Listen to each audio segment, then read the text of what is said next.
Hi, and welcome back to Continual Fandom. So tonight we are out to go play with the Mogwai, pull them out of their box, throw them in the river, give them a nice little midnight snack, and help keep them out of the daylight. We're, of course, here to be talking about Gremlins. I'm your host, Jim Nettles, and we've got a couple of other big fans to sit here and hang out for us all to geek out on, well, the little furry critters all night long. So, Jack, would you like to introduce yourself? Sure. Hi, I'm Jack Cullen. I write sci-fi comedy and urban fantasy comedy. I can be found at jackcullenwrites.com. Amy? Hi, I'm Amy Kaplan. I write as A.L. Kaplan, YA science fiction and fantasy. Latest was Mark of the Goddess, and you can find me at alkaplanauthor.com and at A.L. Kaplan author on most social media. So I remember, because I was late teens when Gremlins first came out, and, you know, it's the nice holiday tradition, right? But, all right, so what are the three rules that I just kind of listed off? So who wants to grab the three rules? Don't get them wet. No bright light. And Don't feed them after midnight. Yeah, absolutely, positively do not feed them after midnight. That was the most important. Definitively the most important one. Now, looking at, and when I look at Gremlins purely from a storytelling mode, they went and came in, started, you walk into a little sketchy shop in Chinatown, you have the little cute critter that looks like Teddy Ruxpin on acid, and they go and they say, here's the three rules. Just three rules, and you instantly know everything that's going to happen in the movie. But it also had Phoebe Cates. So, Jack, what's your first memories of Gremlins? Phoebe Cates. I wanted to see more of the shop. At the beginning of it, that's the type of shop I like to visit. You know, it's got all the weird and strange stuff. But probably my strongest memory, even as a kid, because I think it was like 14, somewhere around there when that movie came out, was the dudes buying the thing in an alley from the grandson, who obviously isn't telling the grandfather. That is sketchy as hell. Amy, how about for you? Oh, what stands out? Well, I do agree with you on that shop. I would have liked to have wandered around that too, but no way was I going down that alley to get to it. Even though probably Chinatown is where I feel the most comfortable wandering around, at least the New York Chinatown. That's a hard one. There was a lot in that movie. There was a lot. It was just fun. I remember it being a lot of fun, and we can go into details on all the other stuff. I didn't even realize how much I had forgotten it until I rewatched it earlier. Well, and I mean, one of the crossovers that even at the time I kind of wish they had been able to do was the same shop that was in Big Trouble in Little China. And I really kind of had wished there had been a crossover between the two. But that's my own sick and twisted sense of humor. Let's actually start with the Mogwai, right? The nice little cute gizmo. He's sweet, he's kind, he's innocent. On y'all's rewatchings, though, because I mean, I remember as a kid, though, that was the way it was sold, right? It was the nice, sweet, look at the little, koala bear that's, just maybe a little mischievous. Now, thinking back to when this originally came out versus rewatching it recently, and Amy, I'm going to start with you on this question. Okay. Looking back at that story, how did you view it until you went back and rewatched it? I didn't realize how much of a spoofy comedy it was. I never liked scary movies. So, yeah, it was a Christmas movie. It was sort of a Christmas horror movie, but I didn't realize how much of a Christmas horror comedy it was until I rewatched it. I was laughing my butt off watching it, not just because of the events, but the time period differences, looking back, it's like, oh yeah, we didn't have cell phones back then. We still had corded phones back then. We didn't even have the little pretty princess shaped ones. They were the old clunk clunk. And that just, that struck me when I watched it earlier today, and it was just, it was a nice chuckle, and there were so many tropes in there. It was just something that wouldn't have occurred to me way back when I first saw it, and then I'm like, oh, there's this, there's that, there's this, and oh look, the crazy cat lady's in there too. It's like just one after the other. How about you? No, go right ahead. No, go ahead, Amy. I was just going to say, right down to the policemen who don't believe anything the kid is saying because, oh, it's the holidays. Just go out of here. Let us get drunk. Well, speaking of drunk cops, so okay, so I'm retired, so not a cop anymore. But I had the exact opposite effect. I remembered it more as a comedy, and I was surprised when I rewatched it about how dark it was. I mean, it's still got still comedy, but it's a horror comedy, and I just I don't know, maybe I just remember the Gremlins 2 more, but there was some darker elements than I remembered. You mentioned the crazy cat lady, right? Who, by the way, was Flo from Alice. That was the same actress. I was like, oh my God. I mean, her death, well, actually, her character alone, right? I'm going to take your dog. I'm going to take it. I'm going to have it killed. I mean, she was nasty. Mm-hmm. Got her just desserts and, but there was... He was the just desserts. Yeah. Billy's mom, by the way, was like, in my opinion, the hero of that movie because I think she took out more gremlins, one-on-one. She was battling everything in the kitchen. But there was some dark stuff. People that get attacked. One of the gremlins get killed in a microwave. It was, it was a little more horror-esque than I remembered, but it was still very enjoyable. So, what about the story? Because this is the part that I always find funny, right? I mean, it's just the fun aspect to it of Mogwai as a character. The little creature that did, right? We're supposed to see this pure, nice little teddy bear. So, but how do you perceive him now as a character? I don't know who wants that one first. I mean, yeah, he's still the good guy, but I think, who was it, Christopher Columbus? One of the directors threw out a thing a couple years ago where no matter how nice Gizmo is, he's got this ability to produce. I mean, even, Stripe and his ilk, even when they're still Mogwai before they turn into Gremlins, they're still evil. Even in the beginning, even when they're cute looking, they were still doing some evil stuff. So you get this good character who, if you get him wet, produces evil characters. And I think it was Chris Columbus. I don't want to, say it's him if he didn't, but basically said, if you know this, would you or would you not at this point say, we got to get rid of Gizmo in order to save the world? And that's kind of an interesting question because he is a good guy, but he's a good guy that can create evil if he gets wet.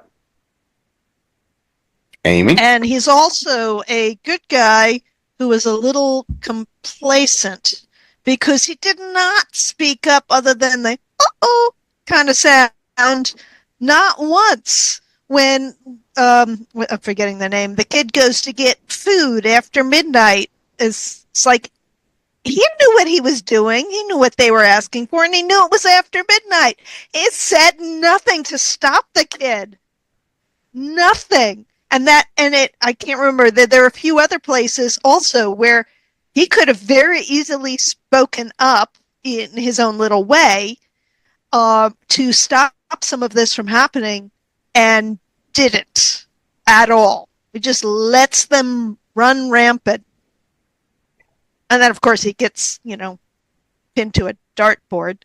Well, looking at some stuff, and it's been a while. I remember going through and watching a review of it, and I don't remember what it was because I was doing research on something, and was looking back at the storytelling from Gremlins, and one of the things that sort of hit me was, is Gizmo a good guy, or is he just a tame version? But he's tame because of how he's been raised and managed and all the rest of this sort of stuff. But really what happens when he gets wet is what he spawns is kind of closer to their natural feral state of little demons. Looking back, what Mogwai actually means in Chinese is demon. I did not know that. I didn't either until, and I was going back looking through some of that stuff prepping for this, and I'm like, well, that explains a lot. So is he just a tamed demon that's like, oh, this is going to be fun to watch? I mean, it's going to suck, but oh, why not? That notion of, well, let's go watch. I've been tamed because I've been stuck in the cage for however long, but go forth, children, and do as thou. Yeah, I mean, so. See, I didn't view it as him being tamed. I viewed it more of, a Dr. Jekyll, Mr. Hyde thing.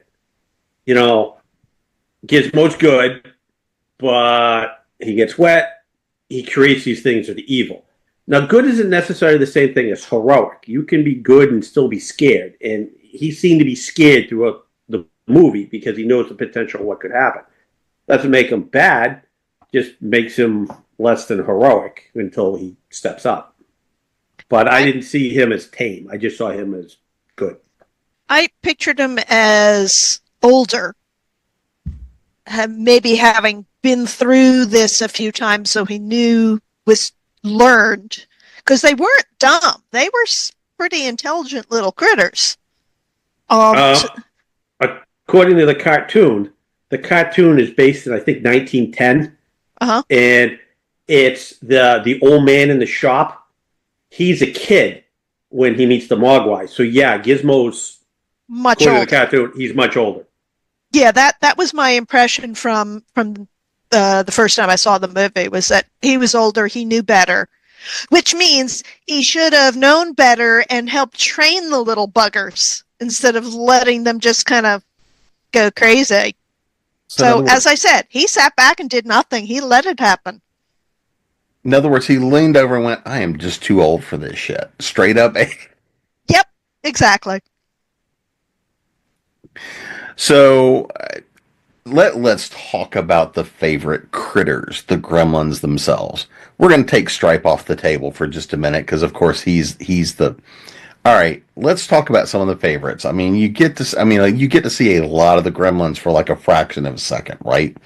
Because there are so many tropes they play with. Going back to the, throw the one in the microwave. Of course, everybody remembers the one hanging off the ceiling fan and getting pitched and thrown away, thrown in the blender. But we see, much like the one behind me, a lot of them were dressed and had full-blown personalities, even if all you saw it was for a couple of seconds. What are some of your favorites? I like the ones playing cards. They were fun. The ones in that whole bar scene. Oh my gosh. It was funny. And she's just pouring the booze. Like, okay, I will serve whatever they are. I don't care. Who's picking up the tab? Yeah, I was wondering that. And where's her boss? I think it was more, as long as I keep giving them drinks, they're not going to hurt me. Uh-huh. Yeah. I would have to say my favorite gremlin is not from Gremlins. It's from Gremlins 2, which is the brain gremlin, which is voiced by Tony Randall. Because in the sequel, there's a genetics lab. They get loose in the genetics lab. They take all these potions, and they all, there's a spider gremlin, there's a bat gremlin, and the brain gremlin got intelligent, and he could actually speak, and he's basically, it's Tony Randall, so I mean that in itself was great, but he was basically talking about the futility of the whole thing, and it was amusing. He literally sat down for an interview with the one camera crew that's in the building, and here's a gremlin, and he's on the equivalent of a talk show, basically talking about the whole situation. That was my favorite gremlin. Well, now I'm gonna have to go look up that show. Yeah, I haven't watched the second one in a very long time. It's been a couple of years since last time I watched the first one, but so the second one is they purposely made it as a satire of sequels because there's so many sequels in that time period. So there's a lot of meta stuff. You kind of almost got to view them separately, right? Because Gremlins is a dark comedy. This one's satire, and they stuff a ton into Gremlins too. But it's also very meta. At one point, you get pulled out of the movie and then put back into it. It was very well done for what it was, but it was very different than the first movie. That much I do remember. I remember the first time I saw it going, well, this is not exactly what I expected. And you had to watch it a couple of times for like, okay, I get the joke now. Going back to when I first saw it. So with that kind of an idea, and Amy, you started mentioning some of all the different tropes that are throughout the entirety of it. What are some of the fun tropes that they've played with in this? Well, you got the Wicked Witch of the West there, with I'll get your little dog. It's like, gee, I wonder where they got that idea. And then, of course, she turned out to be a bit of a cat lady. Not that I have anything against cat people. Cats are wonderful, as long as they're in someone else's house. Movie. Cat People's a different movie from them. Right, that was a good one. Natasha Kinski. I'm blanking out now. There were so many in them. Did I write them down? Now this may actually. Oh, I forgot about this. I should have brought this up on your last question of favorite Gremlins. It was the ones with the leg warmers doing breakdancing. Forgot. I actually wrote that one down because I thought that was just hysterical. Weren't they doing the Jane Fonda jazzercise, that type of thing? Yeah, I was going to say, wasn't it aerobics? Yeah. Yep. Aerobicize, that's right. But they were also doing a little breakdance thingamabob. So that was slightly later, but I don't remember. What was the original question you asked me? I don't know. We're talking tropes. Some of the fun stuff we saw in there. The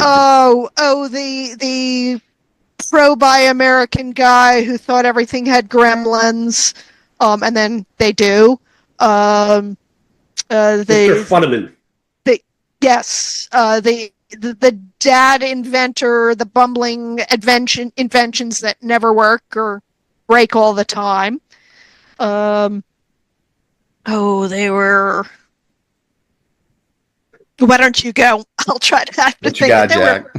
There were so many. Well, I mean, Amy covered most of them. The one that sticks out that I don't think she covered was the town itself at the beginning with Billy kind of had It's a Wonderful Life vibe, right? It's a small town.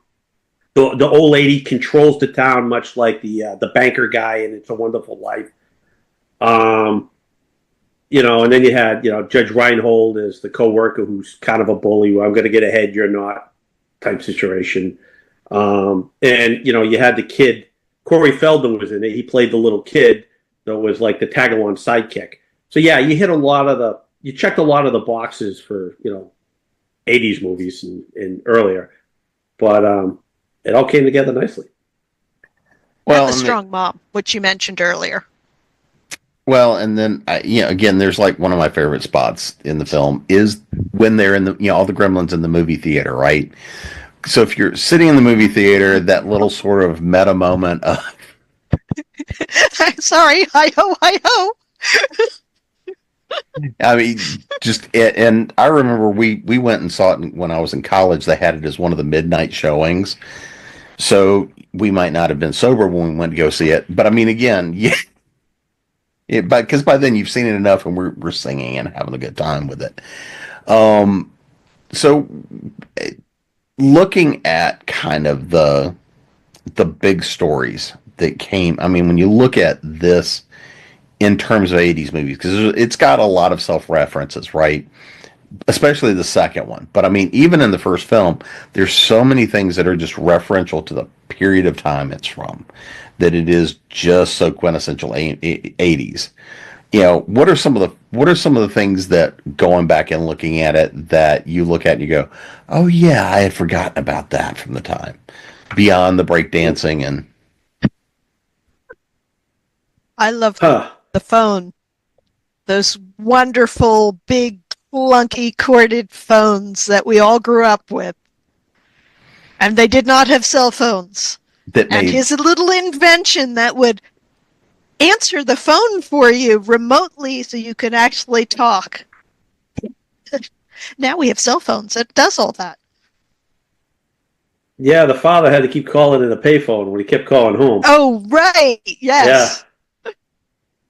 the No cell things phones. the things that if you put a cell phone in the movie, how much it changes. It would have been much easier for them to call for help, look things up. Nope. Yes and no. I mean, I think people still wouldn't believe them. And No. in the second movie, Billy works in this corporation. They kind of make fun of. They got a character in this that they're definitely making fun of, like Ted Turner, because it's this mega corp and they got their own TV station and they got all this other stuff. But they've got video phones, and I think the sequel came out in, don't quote me, but I want to say 1990. So it's kind of he's trying to talk to his girlfriend on the phone, and you can see a picture of her, and it's not working. It keeps going out. You got to hit this button, and they're losing it. And then we're currently on a Zoom meeting. Yeah. So it was that was kind of a predictor. It didn't work right back then, but now it allows us to have these panels. I like the Beetle, the Volkswagen. They don't make those anymore. Now everything's all electronic, but that was a good old-fashioned mechanical vehicle. So oh, sorry, go ahead. So other fun stuff, and again, I'm digging back a little bit, but looking at the film and just sort of the franchise, because I mean, they've talked for years off and on about trying to make Gremlins 3. And I know that they were threatened that got raised again in the last couple of years of, hey, let's go to the nostalgic sequel. What would you want to see? Well, definitely Billy and Kate. You want to see at least those two main characters in there. But you mean like for a setting? Yeah. What do you want to see? What do you want to see them have them take it off on? Like a takeoff on the Hallmark movie where she comes back to the small town. Actually, that would be pretty good, because considering how they terrorized the town, if the two of them came back with Gizmo, you would figure the whole town would be up in arms. Or, what are you doing? Why did you bring that thing back? No, and that could be interesting. Any other type of setting? I can't think of anything off the top of my head. Of course, no one actually knew about Gizmo except the little kid. That's true. That's true. No one knew, and most of the others didn't want to believe about the Gremlins, except they saw them. Well, that's just everywhere. it. When the Gremlins trashed the town, people saw the Gremlins, but you're right. They wouldn't necessarily connect the Gremlins with Gizmo. Right. Yeah. I would definitely like to see. He now has Gizmo. Well, yeah, he winds up with Gizmo in the second movie. Oh, well. Yeah. Again, I didn't see the second movie, so. But yeah, bring it back to that small town to see how small the small town still is, which surprisingly had a huge department store for such a small town. It was like a mega store. That seemed a little bit odd. I don't remember stores being quite that expansive. Well, you always had to have like the Kmart or something going in the day before we had Wally Worlds. Woolworth. Woolworths. Worth. Wow. Yeah. Yeah, Yep. now we're pulling stuff out. For the kids out there, Woolworths, I'll go look it up. So what about our big antagonist, Spike? Right? Because you couldn't miss him. The big stripe of white hair down the center of his head. That streak of absolute I wouldn't necessarily call it malevolence, just absolute that level of the ultimate mischief without Evil? consequence. Let's define evil. I mean, I would actually say benevolence. Absolutely. Yeah, no, he was, that was way beyond mischief. That was evil. That was chaos and anarchy and, kill the humans. It was a nasty little SOB. Really? I mean, or son of a Mogwai. So Spike in the first movie was obviously the lead, primary antagonist. You didn't have that in the second movie. The second movie, there was more unique gremlins. There was like two goofy gremlins. There was one that kind of looked like a gangster. He kept smoking a cigar. He kind of looked a little like Al Capone. So they were more distinctive. You could they didn't blend so much with the crowd, but you didn't really have. There was a pseudo Spike, but he wasn't Spike, and he didn't rise to the level of Spike. Spike made a great bad guy. Oh yeah. So no matter what the other the gremlins you had going on, one, you could spot him because of the hair, but two, he just, he seemed like he had a plan. The plan was evil, and he was where the others were chaos. He was, I'm evil. My evil plan is going to happen, and he worked very well as a bad guy. I love that at the end of the movie, if anyone hasn't seen it, turn it off now, turn the sound off. I love at the end when he takes one single finger and puts it in the fountain. And as he's staring at the guy, it's like, and Billy. It's like, yeah. Billy, thank you. Yeah, I get you. And then Gizmo comes in and saves the day. Woohoo! And doesn't get melted. He fires up the Death Star. So, what else? I mean, you got to ask the question. What's your favorite gremlin kill in the film? Ooh, favorite gremlin kill. Ooh, I'll even let you have multiples. I got to go with the microwave. The microwave and the blender. Oh yeah, blender was good. The blender was the first one. Yeah. She got the blender first, and then she stabbed one, I think, and then she threw one in the microwave, and then the other one was in the tree, and that was the 4 that were in the house, because Stripe had already left, or he saw and ran off. And now, if you're talking about human kills, I got to go with the old lady in the chair. Oh yes, flying through the window. That. Woo! I don't think anybody was sad to see her go. No, she was not a nice person. She was a very sad, angry person, I think, but she was not nice. I do like the dog, though.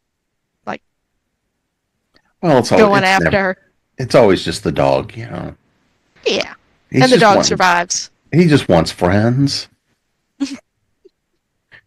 So, looking at all this, because I got to throw this out there, what is some of your favorite takeoffs you've seen off of Gremlins over the years?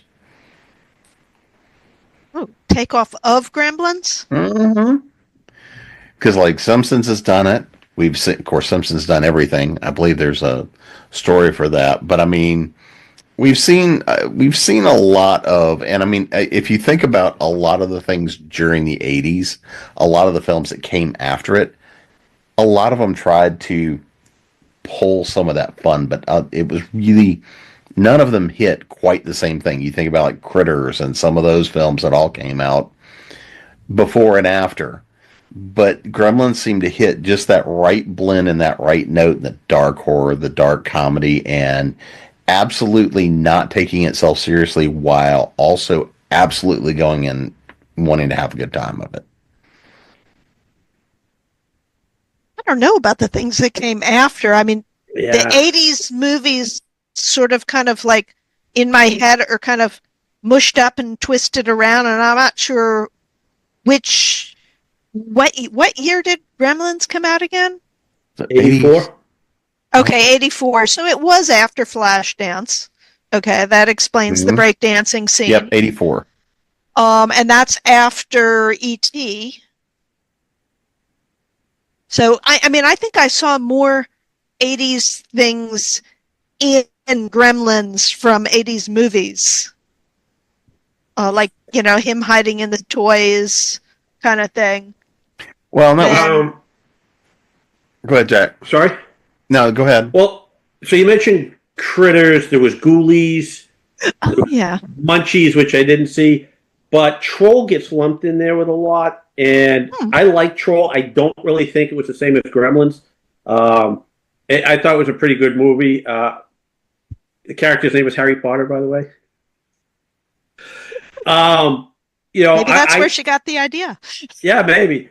I like the fact that they had a character that was played by a mother and daughter actress. Because you had June Lockhart playing the older version of the character and her daughter playing the younger version. I thought that was done really well. But it gets compared to Gremlins, but you've got one troll. You don't have a billion trolls running around causing problems. So aside from the fact it's a short mythological creature, yeah, I guess maybe. I don't know. But if I got to pick from the list, I got to go with Troll. I don't think I saw that one.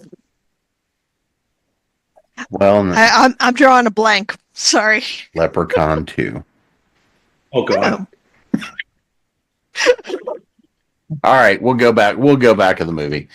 So, what else have we not talked about with Gremlins and kind of the greater Gremlins universe? Jack, you were watching the cartoon, so they finally tried to bring it back in a cartoon. Yeah, so cartoon came out last year. I think it's got 2 seasons. I saw 1.5 episodes. Wasn't done bad. It was done pretty good, actually. I just, for whatever reason, couldn't really get into it too much. But it was set in 1910. It's the old man, Mr. Wing, when he's a young kid and comes across Gizmo. It looks like they've got an interesting universe created for it. I just haven't gotten far enough along to discover it. But it's kind of, I guess, Gizmo, the Mogwai, there was a hidden secret village of them, and he got lost, and that's how he wound up among the humans. It's got potential. We'll see where it goes. I've always been slightly scared that Mogwai was the inspiration for the Ewoks.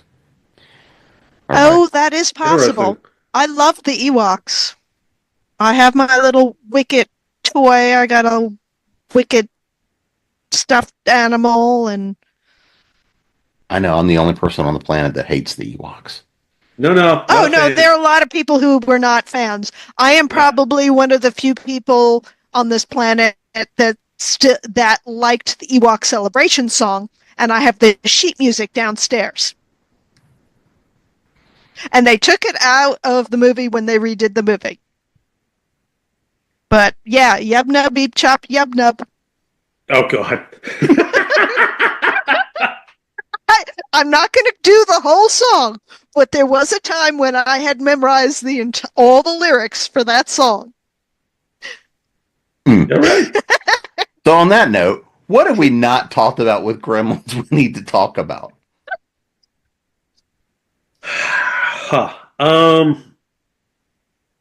That's a good question. What? Well, the animatronics. Oh, we haven't really yeah. discussed. Well, it holds up today. Yeah. Right. So 1984 to 2025, and it doesn't look cheesy. it looks just as good as when I saw it in the theater. They did a great job with that.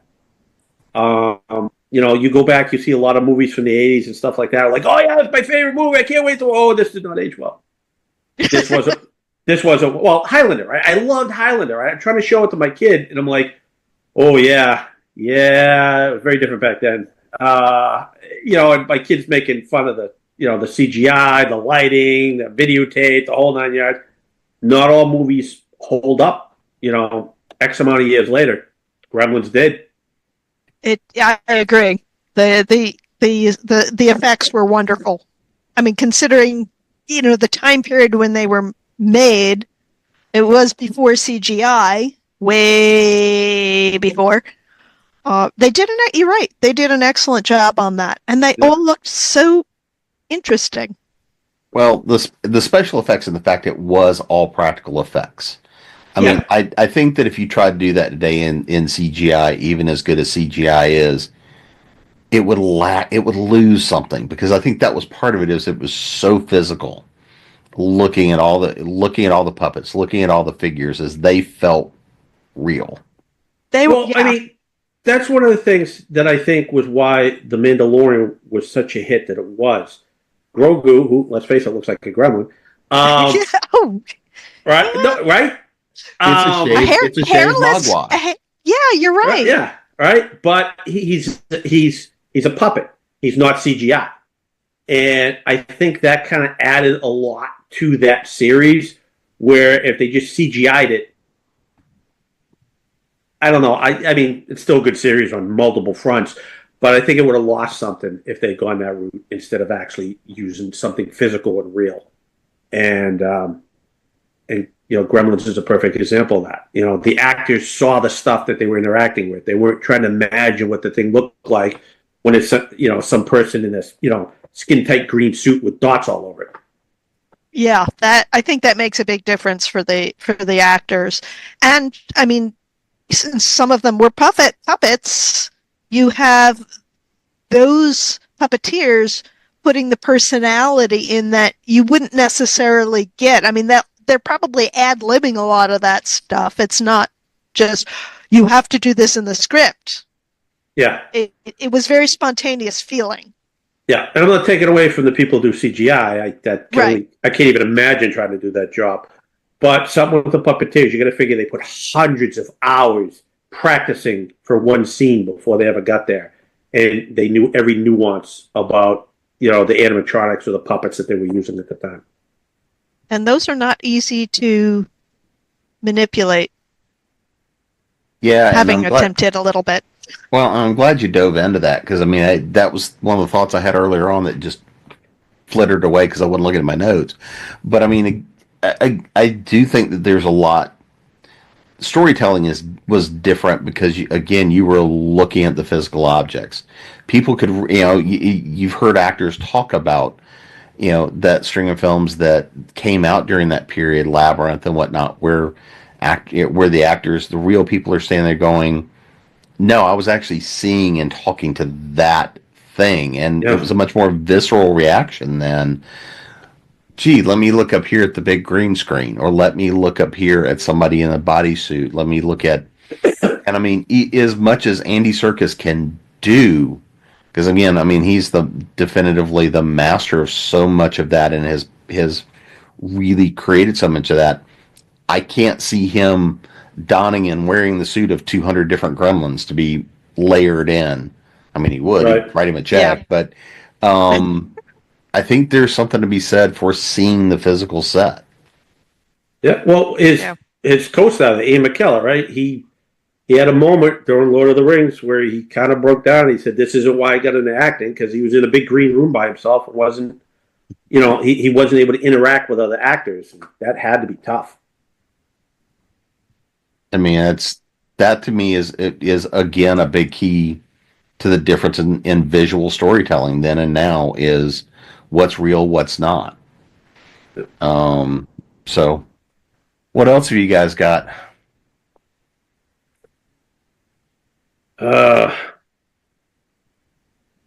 Well, I'm going to bounce to Gremlins 2. That's all right. Sure. Okay. I know Amy hasn't seen it. when I say this was a meta movie, this is a meta movie. They stuffed a lot into it. It's a Warner Brothers movie, and they were putting so many little Easter eggs in there. Like I said, there was a genetics lab. They get in there, they drank a bunch of formulas. Now you get all these different types of gremlins. One of them grew wings, and he got injected. It was the brain gremlin. He got injected with genetic sunblock. All right, and so he goes and he busts through a window, and when he busts through the window, it's the Batman symbol, because it was Warner Brothers, and and there was a scene where they spoofed the Marathon Man, because it was this mega corporation building that had all these businesses, and one of them was a dentist shop, and Billy gets captured, and you've got this gremlin with the drill going, is it safe? Is this, mimicking the Dustin Hoffman scene in Marathon Man. The movies get so many different things, but like I said, it's a satire. They make fun of themselves. At one point, you're watching it, and then it kind of. Do you remember when the movie theaters used film and they occasionally would burn and burst? There's a scene in there where it does that, and then it's supposed to be, there's Gremlins in the movie theater, and next thing you know, you get Hulk Hogan yelling at the Gremlins to turn the movie back on, and then it goes back into the movie. There's a scene where you've got. Oh God, the film critic with the beard. Siskel and Ebert. Not Siskel and Ebert, but the other guy, Leonard Maltin, I think, was that? Oh, Leonard Maltin. Leonard Maltin, right? That's a name I haven't had to think about in 30 years. Right? He's in there reviewing the movie Gremlins when he gets attacked by Gremlins. So it was, like I said, it was very meta, but it was done well. This is why I keep saying you got to look at it as very separate from the first movie. And so remember the scene, Kate's scene where she's talking about a father and Christmas and why she can't go to Christmas. She starts to talk about that. Oh God, President's Day. She starts to talk about that at President's Day, and then it just kind of like, yeah, it shushed her and moved on to other stuff. So they were kind of making fun of themselves in that. But yeah, there was the actors. It was kind of funny because you get the actors from the same movie were good enough sports and good enough actors where they were kind of able to spoof the movie they were in the second movie and still kind of pull it off. I have got to look up this movie. Well, and I think and the anime. Well, and I think we can't get away without talking about the Phoebe Cates scene talking about her dad in the chimney. Yeah. Ugh. All right, you want to do that, Amy? Because yeah, that was kind of knew where it was going as soon as they mentioned something smelled. Noticed something wrong with the fireplace. It's like, oh, we know what they're gonna find in there, and then they did. Dad leaves on Christmas Eve, never to be seen again. Yes. I had to deal with something like that in real life. Oh. We had a guy trying to break into a store, and he went down a vent, but he went down the wrong vent, and he went down into the laundromat. And he basically turned into a charcoal briquette. It was bad. Ooh. Yeah. Ick. Yeah, I really hope he broke his neck on the way down, because I wouldn't wish that on my worst enemy. Not a good way to go. But, well, her dad broke his neck. Yeah, but the whole time we're cutting the vents, all I could think about was that story in Gremlins. So, yeah. I mean, it was good for the movie. It worked, but they definitely made fun of it in the next movie. See, how much more tragedy does she have in her life? A lot of holidays left over. Yep. I can see it now. Gremlins, St. Patrick's Day. Arbor Day. But they take off Labor Day. Flag Day. So is there anything else we want to kind of throw out about the Gremlins universe? Mom is a badass. Yeah. I mean, I'd have to go down and check, but I'd say she tops it for solo kills. And the little psycho knife jab. Oh yeah, yeah. I was Uh, picturing that scene when she was doing that. um, I mean, there was a lot of good actors in that movie. Zach Gallagher was Phoebe Cates is great, but I mean, Hoyt Axton, he was awesome in that. Um, but yeah, you were talking about the cops earlier, right? The goofy deputy was played by Jonathan Banks. He was like the scariest dude in Breaking Bad many years later, and yet he's playing this goofy. He was a wise guy. I mean, he wound up being this great actor, and I don't know. I think this was maybe the first movie I saw him, or at least the first movie I ever noticed him in. There was some really good actors in that movie. Yeah. Well, and it was a lot of fun. They pulled a lot of good names for the time, especially to be to be kind of a dark horror comedy. Yeah. And that was one of those things that period of the 80s, either they were really good or they were really bad. Yeah. Or they were completely unknown.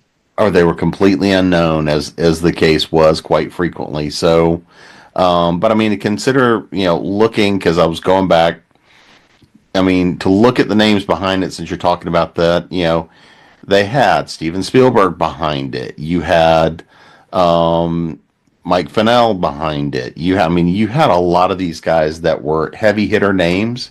You wouldn't necessarily put behind what I would put at the top of the B movie list. I'm trying to remember. Spielberg had a cameo in there. Yeah. He was riding a bicycle. But yeah, there was a ton of, like, Christopher Columbus directed it, right? He went on to direct the Harry Potter movies. And that was Spielberg's, super team at the time, right? Kathleen Kennedy and a bunch of others. That was when they were, you're right. There was a lot of heavy hitters behind the scenes in that. So, I mean, you would expect that they would come in and knock it out the park. And I mean, again, for me, they knocked it out the park by poking fun at a lot of the B movies, and not only the day, but I mean, think about, you've got, I mean, so many of the B movies of the 50s, 60s, the famous Twilight Zone with Shatner on the plane. Yeah. You've got, I mean, in the Gremlins mythology from World War II. I mean, yep. You mentioned the Shatner thing. When they did the Twilight movie, they had John Lithgow playing that same role, and then in the TV show Third Rock from the Sun, John Lithgow's in that, and they have his superior show up, and it's William Shatner, and he's like, "You have a good flight?" He goes, "There was something on the wing. I saw that too." It was a nice Easter egg throwback to that. I always like that. You were saying it was a huge team. They should have been successful. It's still lightning in a bottle. That same team with even more heavy hitter actors did 1941, which I personally love as a movie. I love that movie. Flop. Right, but it was a flop. Box office wise, great movie, great actors, love it. Soundtrack was awesome. It was Spielberg's dream team that was handling it. It was a flop. Shouldn't have been. Thought it was a great movie. Where this one, which creatures that change when they're wet. That's a weird premise. You got to figure somebody in the studio read this and went, "What?" And don't feed them after midnight. Then don't feed them after midnight. Yeah, which if you remember after the movie, right? People are always like, "Well, what happens if he's a different time zone, or what happens?" All of that's brought up in Gremlins too. There's like security guard making fun of them, like, "Well, wait a minute. What if it's daylight savings time? What if you changed it?" And it was kind of funny because it was all the stuff people said, kind of mocking the movie as much as they enjoyed it. Yes. And the second movie took it and ran with it. Well, and I think again that's to me again that's kind of a thing for a franchise that knows exactly what it is. Yeah. Make it fun. But whoever greenlit this, good for them. Oh yeah. Because it was an awesome movie. And I think it does still hold up today. Yeah, definitely. Maybe I can get my kids to watch it, because I know they haven't watched this one. My kid watched it, loved it. I have to drag them back home to watch it, because they're, out in the world. They have fledged. Time to do a watch party. There you go. Ooh. Next convention. Or 2 or 3 or 4.